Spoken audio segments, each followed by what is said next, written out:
Ada Gus Miftah, ya, dan ada ya ini kita bersama. Wow, luar biasa. Boleh silakan untuk hadir ke atas dan ada. Aduh, sabar.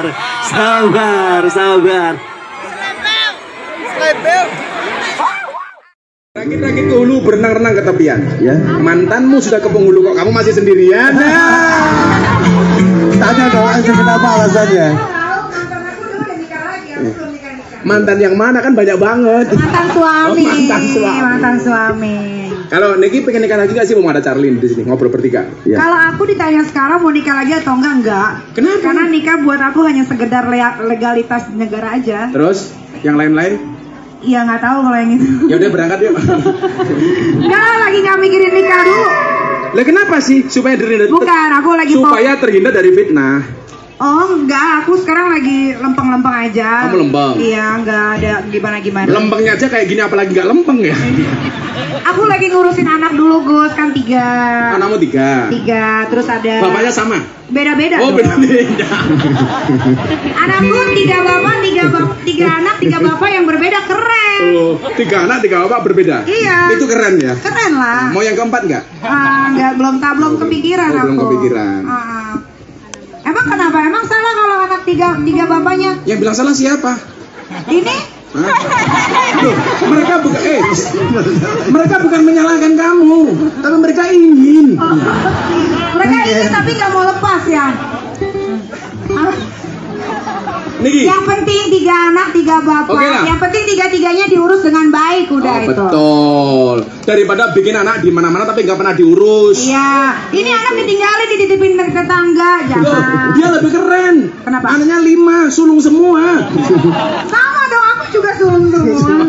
Nih, bagi kamu sebenarnya kalau nasihat untuk istri nggak apa-apa yang ngomong janda. Sebenarnya dulu ketika kamu masih punya pasangan, masalah terberat apa sih dalam rumah tangga? Nggak ada sebetulnya. Terus? Sebetulnya balik ke pasangannya sih. Kenapa kok terjadi konflik macam-macam dalam rumah tangga menurut kamu?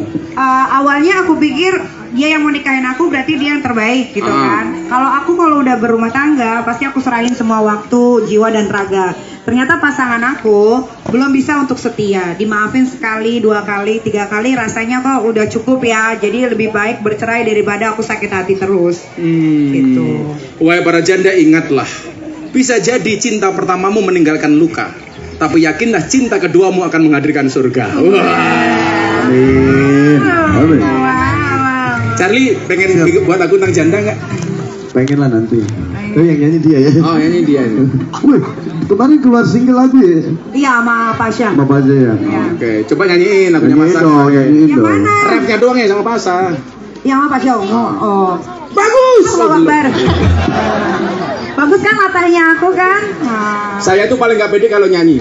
Makanya kalau saya punya banyak masalah, saya langsung nyanyi. Karena saat itu saya baru sadar bahwa suara saya lebih parah daripada masalah saya. lebih ngaco.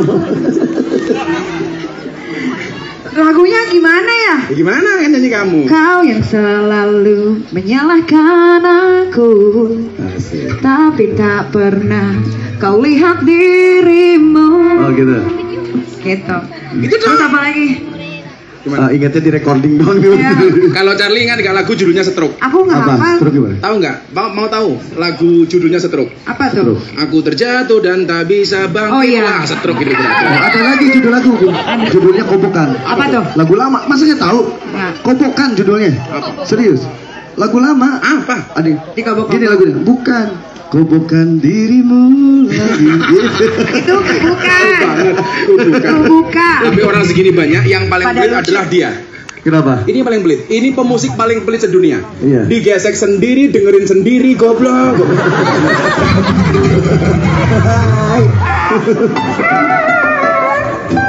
Tapi beneran, nih kita udah gak mau nikah lagi. Aku lagi ngurusin anak 3, terus ada bisnis aku. Terus aku minta doanya tahun depan di bulan Februari aku udah mau bikin film. Gitu, mudah-mudahan lancar. Ajakin Jadi aku dong. mau fokus ke situ. Hah? Ajakin. Iya, ntar diajak. Judulnya apa Sama filmnya? teman. Film tentang kehidupan sehari-hari tentang single mother. Oh, jangan salah, ini juga mantan bintang film. Tahu nggak judulnya apa? Apa? Beranak dalam kubur. Bukan beranak dalam dubur. Oh, Mael. Berendam dumbur. Jadi begini, nih kita kan tadi tanya Kiai, haul itu apa sih? Dan kenapa harus dilakukan? Iya. Supaya lebih afdal pakai Jazuli dong kesini. Iya dong. Haul. Simbah ini siapa sih? Kok kenapa harus ada haul? Sini Kiai, nggak apa saya. Punya izin ya. Nah. Tapi sorry kok, nih kita sama Kiai Jazuli beda pemikiran. Iya. Kiai Jazuli mikir nih kita mikir Gus Miftah.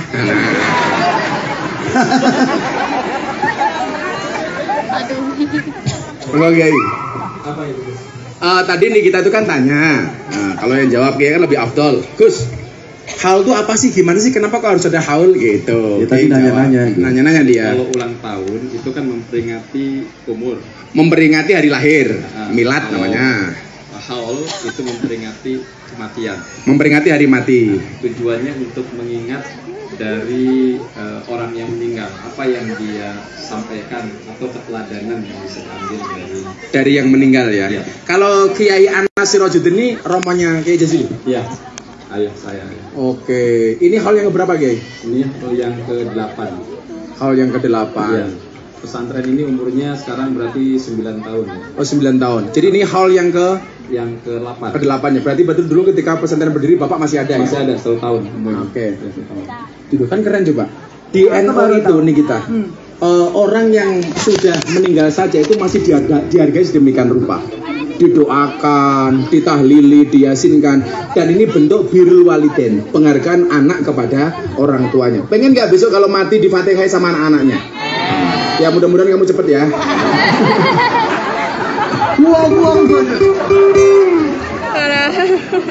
Oh, kopiah kamu itu tulisannya apa? Oh, saya doakan masuk surga. Amin. Kopiahnya ya. Lucu kopiahnya gitu. Kiai, ini barangkali banyak yang bertanya terutama di medsos. Kiai kok kalau bikin haul modelnya kok kayak gini sih? Yang diundang bukan Kiai tapi justru orang-orang nggak jelas-jelas kayak kami ini kenapa gitu? Charlie nggak jelas, kita apalagi saya lebih nggak jelas lagi. Kenapa Kiai? Memang yang paling khas di Bina Insan Mulia sejak pertama haul kita ini nggak pernah ngundang kiai Dan nggak jarang kena Kiai para santri ya? ya jarang. Paling kalau haul itu yang diundang syekh dari Mesir biasanya mursyid Toriko. Kenapa? Karena di pesantren ini sudah ada kiainya. Saya dianggap kiai sama anak, udah cukup kiainya. Cukup.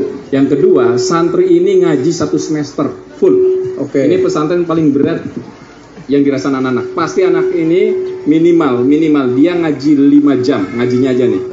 5 jam itu. 5 jam. Bahkan tahfidz Al-Quran di sini 1 semester. Coba dengerin semuanya nih dari Pak Kiai ini. Ya. Dengerin semuanya. Tahfidz Al-Quran 30 juz yang biasanya di pesantren lain itu bertahun-tahun 3 tahun, di sini cuma 4 bulan. Jadi dalam 1 hari anak harus duduk menghafal 8 jam setoran. Jadi berat banget. Nah sekarang kalau kita pengen bikin acara, kemudian acara pengajian, dia udah ngaji berkali-kali. Bahkan Udah tiap hari. Tiap hari. Bahkan ngaji di situ berbeda. Jadi kalau ada ngaji yang biasa pesantren itu saya jarang. Saya lebih banyak ngasih wawasan pengetahuan. Jadi tema-tema di sini bisa tema tentang perang dagang Amerika Cina misalkan, tentang 5G, tentang perkembangan teknologi otomotif. Kalau di sini banyak Tentang era society 5.0. ya, banyak sekali tema-tema yang umum. Keren nih kita ya. Kalau saya ngaji agama itu biasanya di pagi, malam tema-tema umum lain. Jadi udah nggak butuh ngundang Kiai karena di pondoknya sudah ada Kiai. Pertanyaannya sekarang Pak Jazuli ngundang Gus Miftah sebagai Kiai apa sebagai artis? Artis. Berarti tarifnya sama dengan artis. Ya. Iya, di sini bahkan punya bioskop Kiai ya. Di sini memang kalau sebelum pandemi setiap bulan anak-anak kan ditawarin, mau kemana? Mau ke bioskop? Semua saya bawa ke bioskop nonton. Mau kemana nih bulan ini? Kita mau ke Waterboom, dibawa ke Waterboom. Mau kemana jalan? Oke, Berarti besok bisa nonton filmnya Nikita dong. boleh. Film kamu. Jadi semua di sini sesuai sama kemauan anak-anak ya? Iya betul. Luar ya. biasa. Jadi memang acara haul itu acara menghibur. Jadi acara terakhir mereka mau pulang, setelah haul itu pulang. Makanya haul itu nggak akan berubah. Tetap tanggal 20. Kita nggak pernah lihat kalender pendidikan. Itu nggak kelihatan nama saya kalender pendidikan. Pokoknya tanggal 20 pulang. Dan itu sebelum pulang harus dihibur dulu dengan artis gitu. Makanya saya awalnya kaget. Kiai minta undangan siapa dari Jakarta kan katanya begitu. Gus kan teman artis banyak, minta siapa? Waktu itu yang lagi heboh Nikita Mirzani. Gus, bisa nggak Nyai Nikita Mirzani dibawa? Oh bisa, asalkan urusannya jelas. Saya bilang begitu. Dan kiai kita profesional. Gus, ingat ya, kalau kita ngundang artis, jangan kemudian kita minta harga kawan. Ya sudah, sebagaimana prosedurnya saja. Itulah hebatnya Kiai Jazuli. Tepuk tangan untuk Kiai Jazuli. Kenapa saya ngomong seperti ini? Biar kalau pulang ditambahi. Ada emboe gitu, kena embo. Kamu, ini kita ada nggak yang ditanyakan ke Pak Kiai? Mau ketemu? Pak Kiai, aku doain selalu panjang umur, sehat selalu, karena jarang sekali pesantren-pesantren yang membebaskan murid-muridnya untuk kayak tadi bilang tiap bulan mau pergi kemana sama Pak Kiainya diajak bareng-bareng. Karena setahu aku anak aku yang nomor 1 juga di pesantren tapi nggak ada TV. Di sini ada Netflix. Sekarang kelas berapa TV. Anakmu yang itu? Tahun depan udah SMA. Oh SMA. Besok yang kecil-kecil kesini aja besok. Cowok yang nomor 2. Masih kecil tuh. Ya besok kalau gede. Oh kalau udah gede, iya. Kalau udah gede. Udah tak mintain free deh untuk kamu. Apa sih yang enggak? Pesantren ini beda dari yang lain, jadi aku selalu mendoakan semoga Pak Kiai dan keluarga selalu diberi kesehatan. Amin. Agar semua yang di sini juga dapat menikmati apa yang ada di pesantren. Kesan kamu tadi pertama kali masuk pondoknya Kiai Jazuli apa? Aku mangap. Gitu, gede banget tempatnya. Oh tempatnya. Iya. Gitu. Dan aku tadi cerita sama Teteh juga kan, istrinya Pak Kiai. Aku tanya, aku senang banget gitu nemu pesantren yang tidak memberatkan siswa-siswinya gitu. Kalau yang lain, dulu aku sampai di pesantren di Gontor tuh aku 1 tahun 4 kali tipes. 4 kali tipes? Iya, karena hafalannya itu banyak banget gitu dan nggak ada hiburan, jadi nggak bisa keluar, sekalinya bisa keluar ke pasar Kelewet. Ya, itu bukan salahnya Gontor, kamu aja kurang bersemangat. Nggak juga sih, emang terlalu ketat banget. Terlalu ketat. Di sini beda. Terlalu ketat bagi kamu. Makanya kamu harus ya. ingat, kecerdasan itu seperti celana dalam. Iya benar. Kita boleh pakai tapi nggak usah dipamerkan. Loh kalau aku suka dipamer. Iya kan? Gimana sih Gus? Menengok. Cuk. Cuk gitu.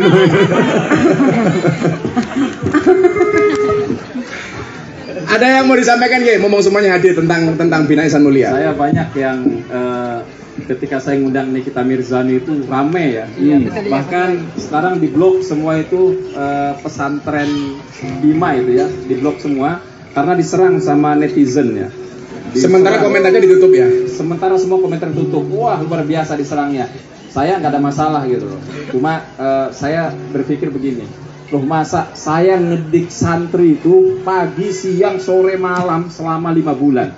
Masa kalau ada orang datang dia pikiran walaupun misalkan yang datang iblis ke sini sekalipun misalkan ya.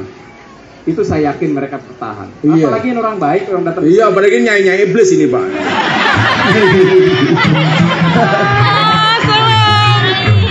Iblis luarnya, dalamnya sama. Jadi saya itu baik banget tuh Ibu, sabar. Jadi Gus, saya ini memang dari dulu datang ke sini karena saya dari Jakarta. Saya bergaul dengan semua komunitas selama di Jakarta jadi pengusaha. Nyampe ke sini tetap gaul sama komunitas Mercy, sama kelas Herli dan sebagainya. Kan orang macam-macam. Dan saya ngelihat santri harus bisa bergaul dengan siapapun. Maka dari dulu kegiatan di sini kalau ulang tahun Mercy di sini, Herli kegiatan di sini. Jadi kita biasa bersama. Berarti Pak Kiai suka mobil antik yang mobil tua ya? Ya. Tuh bunyinya dengerin. Ya. Laki-laki kalau suka mobil tua itu biasanya setia. Ya. Kenapa? Karena pada dasarnya yang tua itu dirawat bukan diganti. Iya.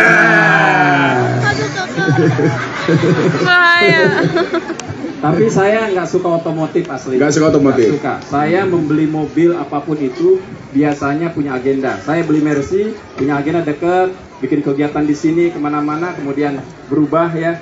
Dari awalnya istri saya dulu kan ke Jogja gitu. Wah kok gini nih kegiatan pada bawa SPG gitu kan.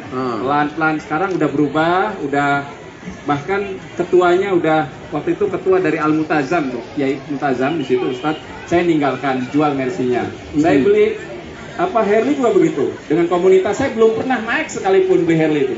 Ustadz yang naikin, kalau saya touring, saya naik mobil. Saya nggak mau naik motor Harley dan saya tidur kalau di mobil. Setelah selesai orang-orang datang ke pesantren, ke sini, ulang tahun di sini, kegiatan, kita bergaul, anak-anaknya dititipkan di sini, kemudian saya tinggalin tuh Herli. Jadi memang media saya saja. Oke, tepuk tangan untuk Bina Insan Mulia. Jadi kalau kamu ngomong pesantren itu jorok, pesantren itu kumuh, pesantren itu ketinggalan, salah, lihat dulu Bina Insan Mulia. Kemarin saya bilang sama beliau, insya Allah model pesantren seperti ini mau kita kembangkan di Jogja. Tepuk tangan untuk Bina Insan Mulia. Tuh dengerin, sekarang nggak gaul kalau orang tua nggak mondokin anaknya di pesantren. Betul? Anakmu di mana? Bina Insan Mulia. Wow. Anakmu di mana? Pondok. Kalau dulu enggak, Car. Gimana? Anakmu di mana? Pondok. Sekarang enggak. Anakmu di mana? Pondok. Hafal Quran, hafal. Daripada dia pelit. Iya, kalau santri itu terkesan budugan, gitu, ya kan? Kamu salah. Santri bisa menjadi, kan Nabi itu kan banyak kali ya. Iya. Nah, warisannya kepada para kiai. Dan santri bisa menjadi apapun. Santri bisa menjadi pengusaha dan kiai. Contohnya Kiai Imam Jazuli. Santri bisa menjadi presiden. Contohnya siapa, Charlie? Gus Dur. Santri bisa menjadi wakil presiden. Siapa? Kiai Ma'ruf. Santri bisa menjadi gubernur. Bu Khofifah. Bisa menjadi wakil gubernur. Gus Yasin. Bisa menjadi menteri. Gus Halim. Bisa menjadi apapun. Santri bisa menjadi orang kaya. Banyak. Santri bisa menjadi artis. Nikita Mirzani. Santri. Amin ngapain? Amin. Saya seneng kok dia nggak lulus pesantren. Kan jadinya artis. Coba kebayang kalau dia lulus pesantren naik panggung. Assalamualaikum. Tidak menarik sekali. Kalau sampai Nikita Mirzani jadi Bunyai, kan kamu nggak bisa lihat tatonya. Santri bisa menjadi apapun. Makanya dulu Mas Charlie belum sempat nyantri, sekarang senangnya main ke pesantren supaya ketemu santri. Betul Mas Charlie ya? Betul. Karena enggak, kemarin tuh Charlie memang di luar orang menganggap bahwa Charlie glamor dan segala macam ya, tour dan segala. Padahal enggak. Aku sering sekali berkunjung, sampai kemarin baru selesai itu 41 titik pondok pesantren, nggak pernah berhenti 2 bulan tuh. Jadi hanya kumpul sama santri-santri, dan Charlie kan didapuk untuk jadi duta pendidikan, dan ternyata pendidikan yang paling keren dan pendidikan yang paling aman itu tempatnya ada di pondok pesantren. Jadi makanya santri itu keren, dan itu disosialisasikan sama Charlie selama 2 bulan, dan mereka emang keren-keren. Iya, santri dilawan. Santri kita namanya. Santri kita. Kalah rupa menang doa. Iya. Ini kemarin ikut ijazah Dalailul Khairat. Ikut ijazah juga. Ijazah Dalailul Khairat. Alhamdulillah. Ikut ijazah Dalailul Khairat sama rumput laut semuanya. Ya. Ini mau menjadi pengawal Dalail. Insya Allah tahun 2024 dia menjadi anggota DPR RI. Amin. Gimana? Kamu itu ternyata datang ke sini modus toh. Pengen jadi DPR toh? Enggak. Oh, enggak. Kalau iya, aku ikut. Tapi cukup kalau. Ini tadi Nikita Mirzani juga cerita, Insya Allah mau nyalon di 2024 melalui PDI Perjuangan. Bahkan ya, anggota dewan yang terlaknat, terhormat. Dari laknat baru terhormat. Bagus dong, proses. Makanya kalau besok Charlie nih kita jadi anggota DPR, jangan pernah korupsi uangnya rakyat. Kan karena mereka udah kaya. Saya bilang hewan yang makan tanaman di pohon, di kebun itu namanya bajing, tupai. Kata orang Jawa apa? Bajing. Hewan yang makan tanaman di kebun namanya bajing. Tapi anggota DPR yang makan uangnya rakyat namanya Makanya nggak mau tuh, Gus. Jangan sampai. Aku beberapa kali termasuk eranya Pak Kang Emil ya. Aku ditawarin untuk jadi wakil beliau. Waktu itu aku nggak mau. Terus jadi bupati di Cirebon 4 periode juga aku nggak akan mau. Gitu. Karena aku merasa bahwa memang popularitas itu tidak bukan untuk menjadi diri aku pede. Untuk dipilih nggak. Kalau kamu jadi wakil gubernur, jadi orang lain, kan nggak ada wakil gubernur ini. Dia kan bukan Charlie banget gitu ya, bener ya? Iya. Lu yang protes di aku loh, Gus. Iya makanya. Iya. Masa harus main kepada pendopo? Dan gajinya kecil. Gajinya kecil lagi. Kecil. Kalah sama aku, Gus. Kalah. Serius. Kamu jadi anggota DPR sebulan sama manggung sekali, banyak manggung sekali. Makanya aku nggak mau dipanggil kiai, artis saja. Mending artis aja ya. Profesional ya. Profesional. Kalau Kiai bahaya, Kiai minta amplop gitu. Bahaya, makanya saya nggak pernah minta amplop sama beliau. Juga transfer. Kan dulu nih kita pernah bilang tuh, nggak ada kriminalisasi ulama. Betul. Yang ada itu adalah proses hukum untuk ulama yang kriminal. Kriminalisasi ulama itu apa? Ulama yang dikriminalisasi itu apa? Kalau ngundang kiai pulang nggak diamplopi, lah itu kriminalisasi.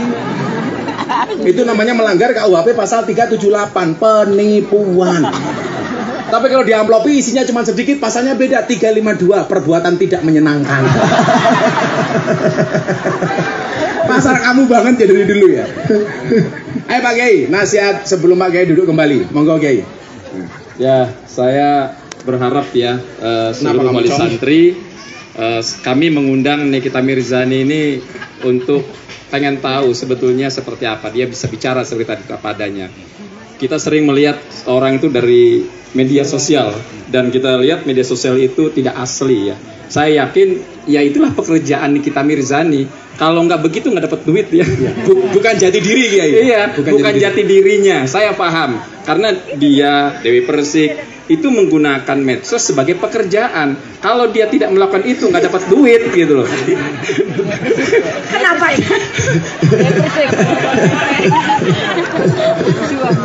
Artinya gini ya, kadang-kadang kan kita ini ngelihatnya gimana gitu ya. Iya, hanya ngelihat. Jadi ngelihatnya negatif padahal enggak. Itu acting ya, acting. Karena dibayar karena acting. Kalau nggak acting nggak dapat duit kalau artis ya. Iya, betul. Karena memang dunia ini seperti panggung sandiwara. Jadi kalau kamu berkelahi itu seperti film action. Oh, gimana, ya kan? gimana Ya kan? contohnya? Kalau berkelahi itu seperti film action. Iya, kalau kamu guyon seperti film komedi. Kalau kamu bercermin horor. Film horor. Tapi saya pesan tadi benar Pak Kiai, di medsos itu rata-rata acting. Makanya orang yang sebenarnya wajahnya jelek bahkan pas-pasan, kalau diposting kelihatan cantik. Aku pesan sama kamu, kalau ngedit foto jangan cakep-cakep. Kasihan aku yang cakep dikira editan. Pada curiga sekarang ya. Jadi ternyata Pak Kiai ketemu Nikita berbeda dengan di medsos Kiai ya. Saya memang kenal Nikita ini agak lama ya. Jadi sebetulnya salah satu karomah dalil khairat itu kedatangan Nikita. Oh. Jadi 2 tahun yang lalu saya udah bilang, nah sebelum ada acara apa namanya COVID, saya udah bilang, nah nanti kita undang ya di depan anak semuanya. Saya akan undang Nikita Mirzani. Saya nggak kenal sama Nikita, ya. Tapi saya yakin pasti nyampe. Gus Miftah datang, saya bilang undang. Saya udah janji sama anak dan datang. Tuh. 2 tahun yang lalu. 2 tahun yang lalu. Jadi bukan karena rame, saya nggak ada urusan dengan rame, karena saya nggak tahu media sosial, yang nggak terlalu tahu gitu.